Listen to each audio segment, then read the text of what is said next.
I've continued to do that ever since. The small problem I have 24 staff that work on the farm in the horse breeding industry, and they all want me to get another job. Might be a little bit late for that, Rob. In 2018, when you did announce your retirement, you were acknowledged at the Diggers and Dealers Conference with the prestigious Jeff Stokes Memorial Award. During your award acceptance speech, one of the many things you said was, "Thank God I was born in Kalgoorlie." What did you mean by that? Well, Jeff Stokes was a very good friend and a help for what we did when we established Ausdrill as a public company. And he also started Diggers and Dealers in his Palace Hotel, where it started for the first 3 years. In the first 3 years, each year, we won the Contractors Award. So Jeff and I were very, very good mates.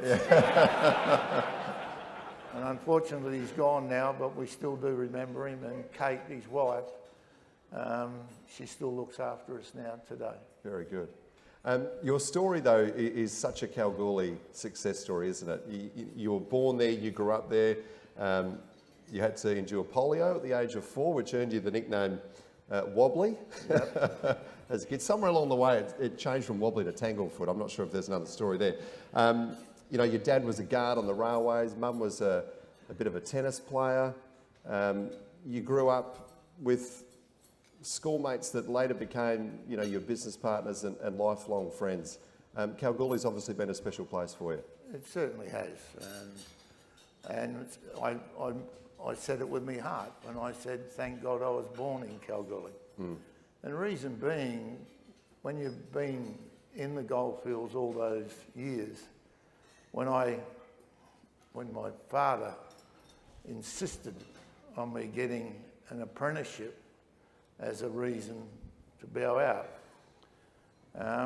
he said, you need to get an apprenticeship. So I got on a bike and pedalled from one end of Kalgoorlie to the other. And from Lamington, which is in the northern end, to the very southern end at Kambalda. Mm. And over the years, Kalgoorlie was founded, Kalgoorlie gold mining was founded by immigrants and people, Irishmen, Englishmen, Yugoslavs, Italians, all travelled to the Kalgoorlie region in the early gold mining days. And they went extremely well, to the point that Western Mining were kissed on the dick a little when they found the nickel at Kambalda, and the gold mines had all closed at that stage. Great Boulder, Lakeview and Star, North Cal, they had all closed down because they couldn't continue the mining that they had done.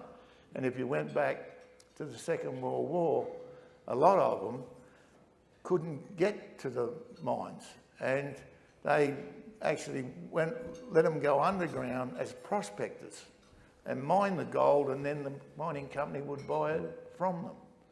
So Kalgoorlie, for me, is a very, very important place, and I've moved 20-odd years ago down here, but I'm there for every race round meeting every year.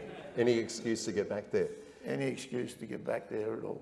The first time you did have to leave Kalgoorlie for a stint, though, was as a youngster, wasn't it? Life took a sudden turn, your family life anyway, when you were about 10. Yep. A series of events, I suppose, came from that led to you being shipped off to boarding school at Norcia. I can't imagine you and the Benedictine monks got along all that well, but tell us what led to that in the first place. My parents separated, and in doing so, I was at a tennis tournament myself. My mother was a very good tennis player, and she'd coached me along the way. And I used to travel to Perth to compete when I was 10, 11 years old, to compete in tennis tournaments for youngsters at the time. And when I came home, I was expecting my mother to meet me at the train station. She wasn't there.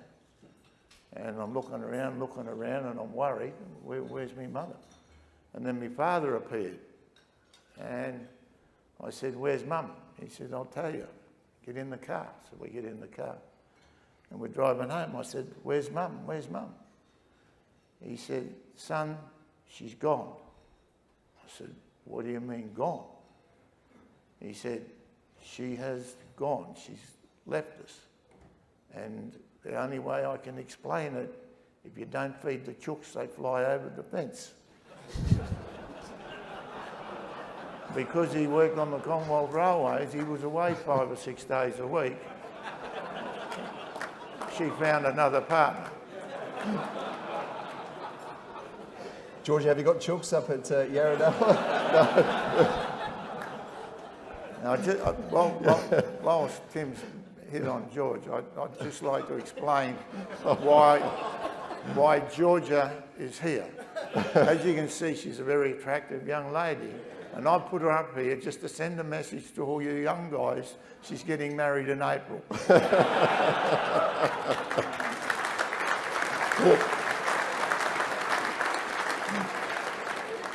Congratulations in advance, Georgia. You might want to sit down and write your dad's speech well in advance.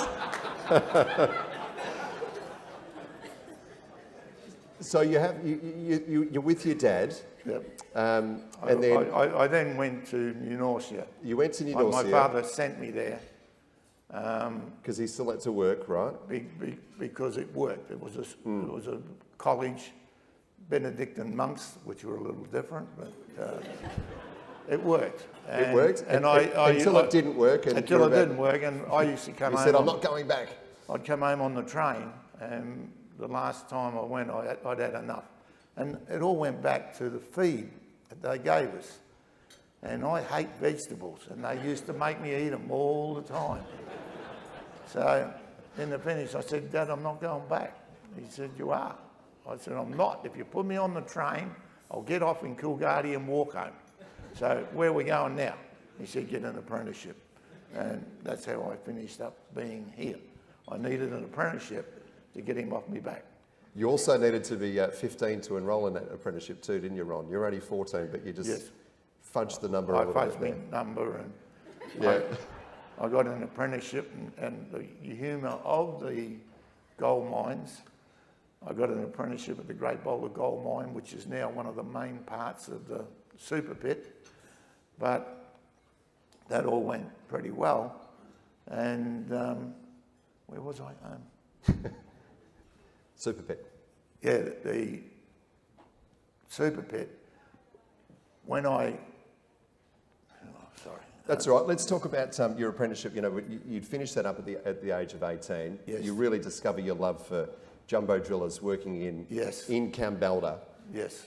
It was a pivotal time for you in terms of your vision for the future. What did you learn during that time? Reason being this happened was all the jumbo drills that were used underground in those days were pneumatic, and there was two suppliers. One was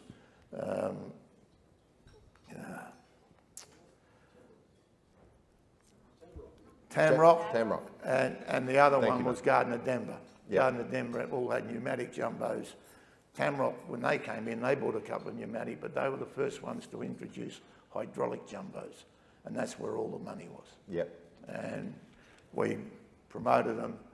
I went selling them. I got a job with Compare, who was a Tamrock distributor in Australia.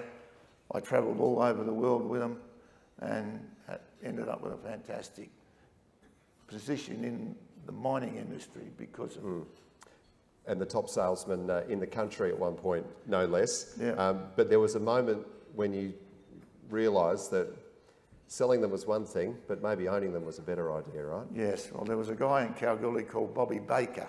He ran a company called High Tech Drilling, and he used to have Gardner Denver pneumatic machines. Anyway, one day he turned up at my place and said, I'm interested in one of those hydraulic machines.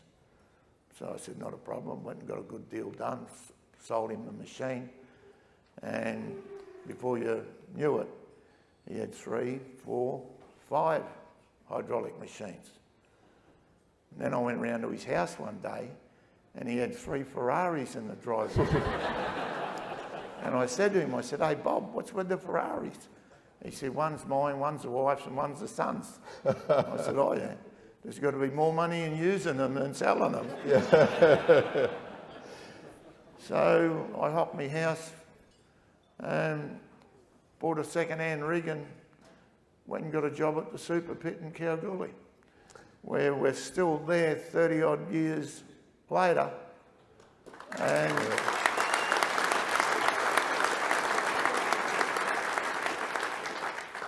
it is a special place. So you've hocked the house, you've got this second-hand drill, and away you go. Ausdrill is born. It didn't take long before the growing pains started to kick in. Your vision for expansion started to reach its limitations, so you had to bring in a partner in Golden Shamrock. How important was that partnership for you at the time? Jim Askew I knew very well from Broken Hill. He was a mining engineer worked at Broken Hill. And I knew him. I used to try and sell gear into Broken Hill when I first started selling. Got some water? No, I'm right. No. I've got a beer somewhere.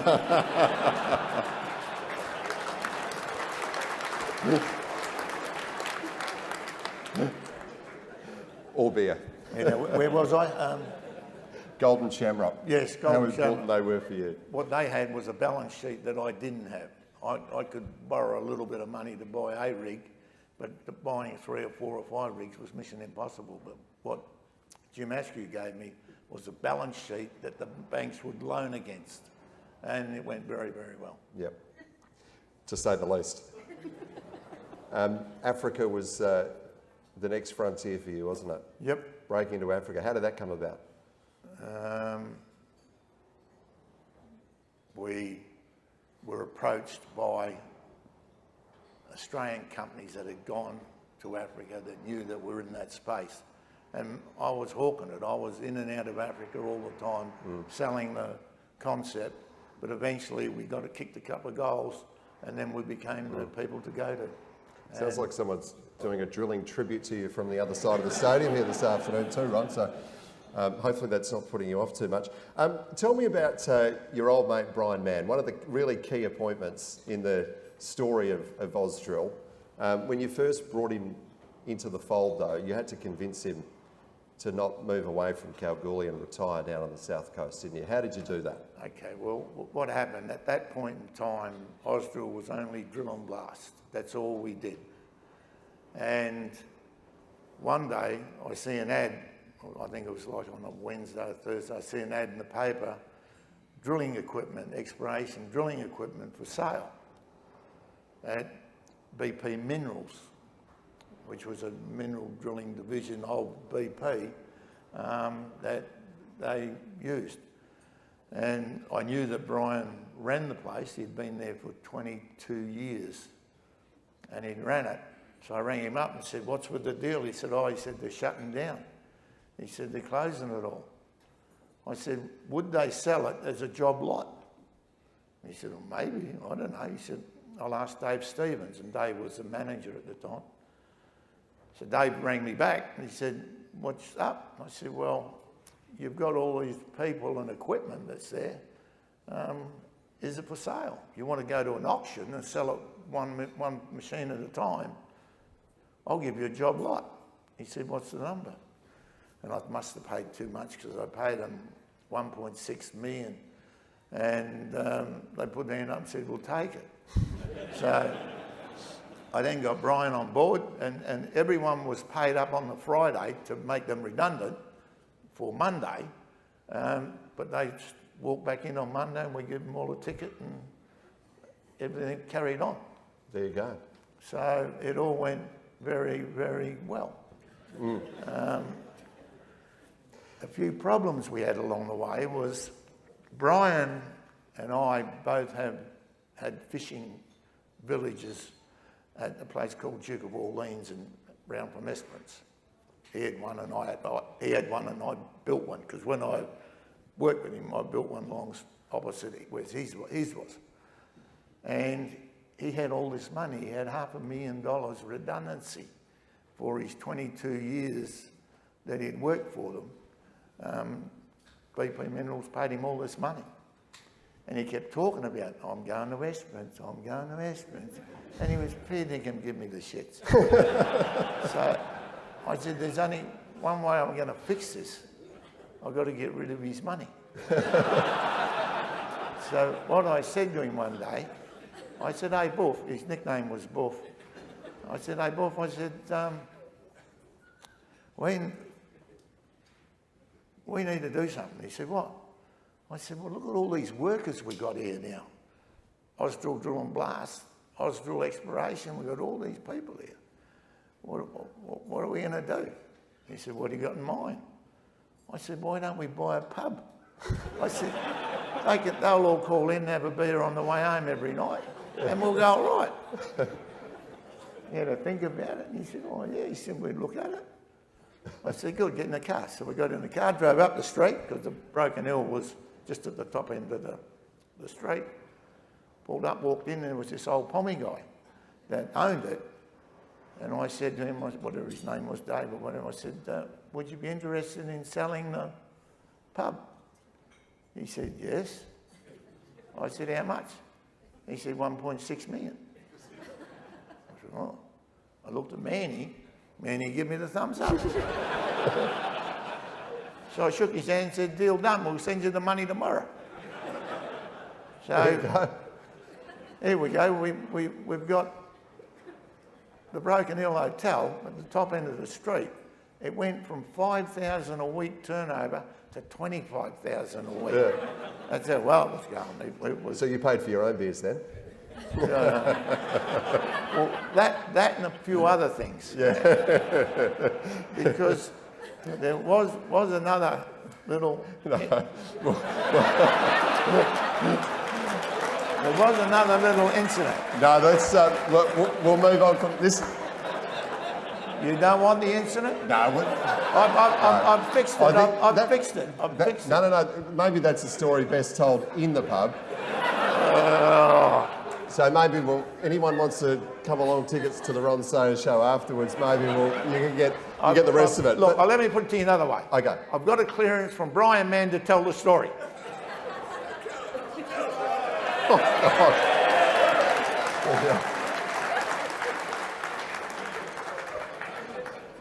When we bought the pub and we owned the pub, okay. Brian's wife's name's Lynn, as is my name. My wife's name is Lynn. And what we used to just go there every night after work on the way home ourselves and have a drink. But then I thought, because my wife was starting to get a bit cranky, I said, what we'll do, we'll get the girls to come out on a Friday night and have a beer until 7 or 8 o'clock, and they can drive us home. So everyone will be a winner. He said, oh, okay. Yeah, all right, that'll work. So I was in charge of skimpies that we had in the pub. And I changed the rules in Kalgoorlie. Instead of having a new skimpy every week, I got the 3 best skimpies in Kalgoorlie and had them for 2 years. And they just used to work. And the guys would go in, the girls would know what they drank, what they wanted, they'd look after each other, and it all went well. Anyway, that went along so far, so good. In the meantime, Manny looked after the geological or the geo section of exploration drilling. And there was a lady, Annie, that worked at New Celebration, which was a mine halfway between Kalgoorlie and Kambalda. And Manny, as he does, he gave her a nickname, High Grade. because she was a geologist, so he called her high grade. And she used to come into the pub 3 or 4 nights a week, have a beer and then go home. Anyway, this particular time, on a Friday night, I went up the pub a little bit early and my wife turned up a little bit early. And I was sitting at the bar with high grade and my wife walked in and walked straight past, went to the other end of the bar, sat down by herself. I thought, I'm in a bit of trouble there. So I walked down, sat down with her. Would you like a drink, darling? No. I said, what's the matter? She said, you're having an affair with that woman, aren't you? I said, no, I'm not. She said, yes, you are. I said, no, I'm not. Bunny Talbot is.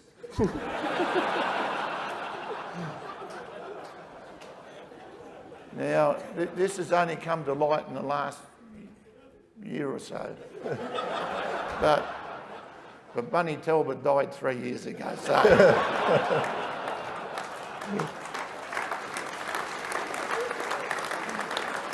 You'll be pleased to know that Ron and Linny are still great. They've moved past it. Let's move on to the next chapter. Georgia, you okay over there? Things are going beautifully. By 1994, you list the company on the stock exchange. Yep. The share price is $1, which puts your valuation at about 11 million at the time. Yep. A few years go by. By 1997, things are going even better, yep. And you decide, I'm going to retire. What happened? Well, I got into these horses. And as I said earlier, I qualified it earlier. 24 staff on the farm all want me to get another job, so I'm no good at it. But I did my best. And horses aren't the go. A good hobby. They're a good hobby. Like owning a pub. Yes. Yeah.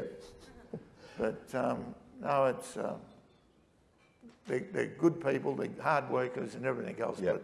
But I just don't know anything about it. But you know that you like them. Life took another very serious and near catastrophic turn for you as well in that same year, didn't it? 1997. You suffered a stroke. Yes. Can you paint a picture for us? Tell us what happened. I was 46 years of age at the time, and I was working at home on the farm at Yarradale. In Kalgoorlie, I was working there, and all of a sudden I started to get a tingling in my arm and my face. So I was back in Perth when this happened. I'd moved down that day, and that night I've got this tingling sensation, and I said to Lenny, you need to take me to hospital. She said, what for? I said, I think I might be having a stroke. Because my grandmother had one, and she explained to me what the symptoms and that were. And she said, well, what are you going to do? I said, well, just take me down to the Midland Hospital and we'll get it checked out. So I went back inside, grabbed a stubby out of the fridge, a cigarette packet, and I walked in, and I've got a cigarette in one hand and a stubby in the other. And Linny said, what the hell are you doing? I said, don't worry about it. She said, don't worry about it. You're having a stroke and you're smoking and drinking.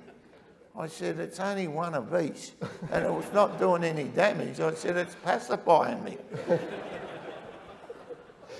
So you get to the hospital, the doctor sees you. I get to the hospital, the neurosurgeon, they brought him out in the middle of the night. He's checked me out, couldn't find anything wrong, put me back in the bed, and half an hour later, I'm paralysed right down the right side. Arm, leg, everything, and I'm gone. So they shoveled me back into a stroke ward where you can get treated and looked after better. And I'm in trouble. The guy comes around at 6 or 7 o'clock in the morning. He said, how you feeling? I said, not too flash. He said, why? I said, I walked in here last night. What have you done to me? He said, you've had a stroke. I said, that's fucking obvious. I said, I'm 46 years of age. What causes a stroke? My grandmother had one, she was 70. I said, that shit happens, but not at 46. Anyway, it took me 8 months to get back to being able to walk again properly as I could do. At one point, though, the doctor asked you if you were a smoker, didn't he? Yes. Yeah. He said, do you smoke? Because I'm going crook. What have you done to me? This is all your fault.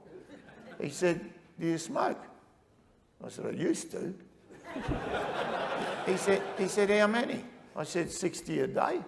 He said, when did you give it up? I said, yesterday. And he's still off the ciggies, so...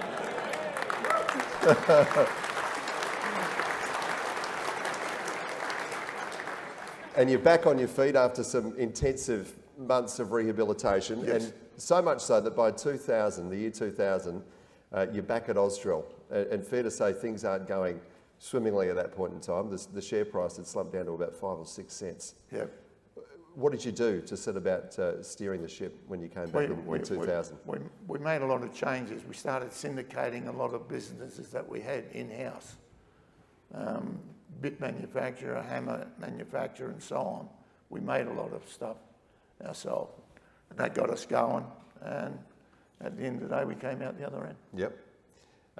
By 2011, Ausdrill had a valuation of $1 billion. Yep. Things were going significantly better by then.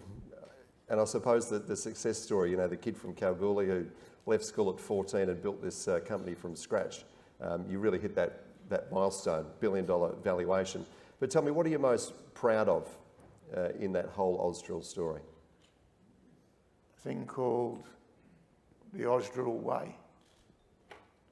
And what we did long story short, but when I got my apprenticeship at the Great Boulder gold mine, they explained to me they had a social and benefit fund that they called it at the Great Boulder. And everyone used to put in a couple of, I can't remember, it was a couple of dollars, $1 a week or whatever, to go into a fund to support people if they got into trouble. And that might be a personal thing at home where you lose a family member, your dad, your mum, or whatever. And this Ausdrill way looked after people, and we used to get them to put in a couple of bucks a week, which we, the company, would match, and that money would go into a fund, and it would be there. And if you bear with me, I left it. Are you looking for one of those? No. We'll get to that in a moment. I can roughly remember the numbers anyway, but in the paper that I had, it shows that in the years that Ausdrill has been operating, we've raised 1.67 million that's gone into this fund for the staff, and we've paid out 1.4 million. And this is run by a committee of 3 company-appointed employees, the guys that can know which way's up and that look after people. And it's worked an absolute treat. And people enjoy it. They know that if they get into a jam, there's someone in the corner for them. Yep.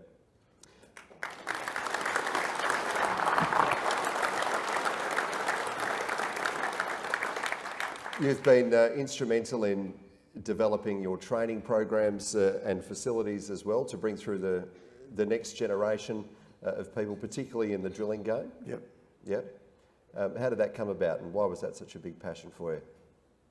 Well, I'm a motor mechanic by trade, and everything about it, mining equipment is keeping it going, keeping it operating. making it work. One of the things that people know of you, Ron, is that you don't do things by halves. And from the couple of encounters I've had with you, when you've got an idea in your head, there is no stopping you. If I can swear for a moment. No, I wasn't inviting you to do that. I was inviting you to tell us the story of the famous Ausdrill potato peeler. I will tell you that, but I've got to tell you the other story. Go for it. Mike's yours. We've had a lot of fuck-ups too. Now, the potato peeler. And I think everybody here has one. Yep. And it goes way, way back to the Great Boulder days as well. So you do like your vegetables after all? No, Just potatoes? just potatoes. But the potato peeler, I got a phone call from a guy called John Kavanagh, who was a manager in Africa at the time. And I was going out to Ghana on the Monday, and he rang me. He said, "Look, Ron," he said, "can you do me a favour? Can you bring me over a few potato peelers?" I said, "What do you want potato peelers for?" I said, "You got staff, chefs, that do all your cooking and everything. Surely the Christ they can peel your spuds." He said, No, we need potato peelers. I thought, "Oh, okay." So I go down to grab the wife and we go down the street and pulled into Bunnings. And I went into a shop called, not Bunnings, Woolworths, and said, "Where do you buy potato peelers?" And they said, "A shop called Things," the special shop inside the Woolworths supermarket. So I went in and had a look, and I said to the lady, "You got any potato peelers?" She come out with a box. She had 15 potato peelers, different ones. Every one of them was different. I said, "Oh, yeah." I said, "How much are they?" She said, $1 each. I said, "Oh, I'll take the 15. So I bought the 15 potato peelers, went home, rang John up. I said, "I've got some potato peelers." I said, "But what I had done, I grabbed a handful of all these other ones. I'm going to work out which is the best one, and then we'll give that to you." He said, "Oh, okay." So we crank it all up again. And where did I get to? You eventually went through a lot of bags of spuds. I went through the 15 walking out of Woolies, I walked past their stand where they had potato peelers, and they had a different one, so I bought that one as well. Yeah. Just an extra one to make the thing good. When I got home, that was the best potato peeler out of the whole 15. So I rang up the next morning because I bought it through Woolies in Sydney, and they gave me the company that was selling these potato peelers in Sydney. So I rang up and said, "How many have you got?" And they said 10,000. I said, "How much are they?" They said $1 each. I said, "I'll take the 10,000. So we took the 10,000 potato peelers home, and they went super. And let me tell you a story. With all the countries and places that Ausdrill has operated in, the amount of times I've been to a mining conference anywhere, and the amount of people are standing on the Ausdrill stand demanding potato peelers.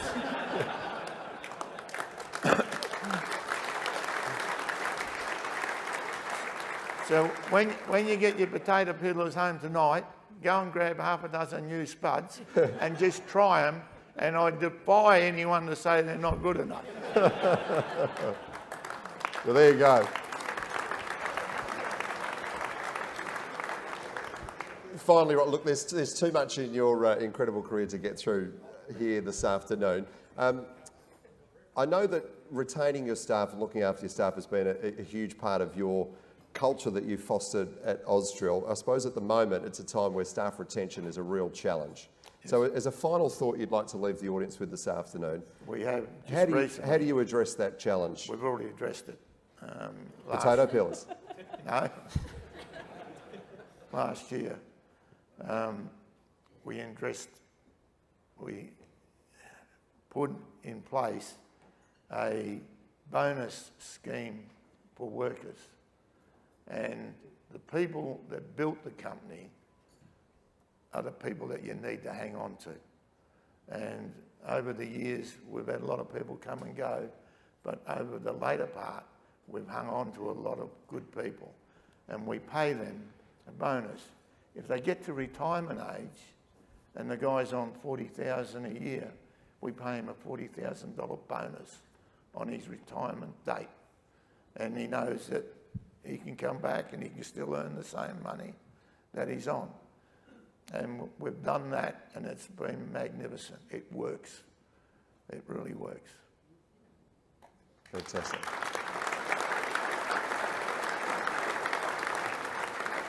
Ron, we could be here all afternoon, and I'm sure many in the room would be keen to hear some more of your extended versions of your anecdotes in the pub over the next couple of hours. But thank you so much for being our special guest here for the St Barbara's Day Luncheon this afternoon. And I think Nat Taylor's going to come up and give you another vote of thanks. So would you please thank Ron Sayers?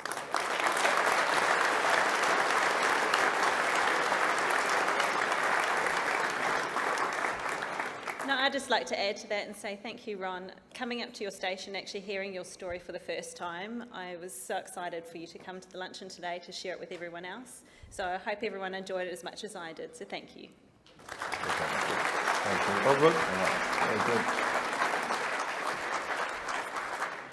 And thank you to Georgia as well, and good luck at the wedding.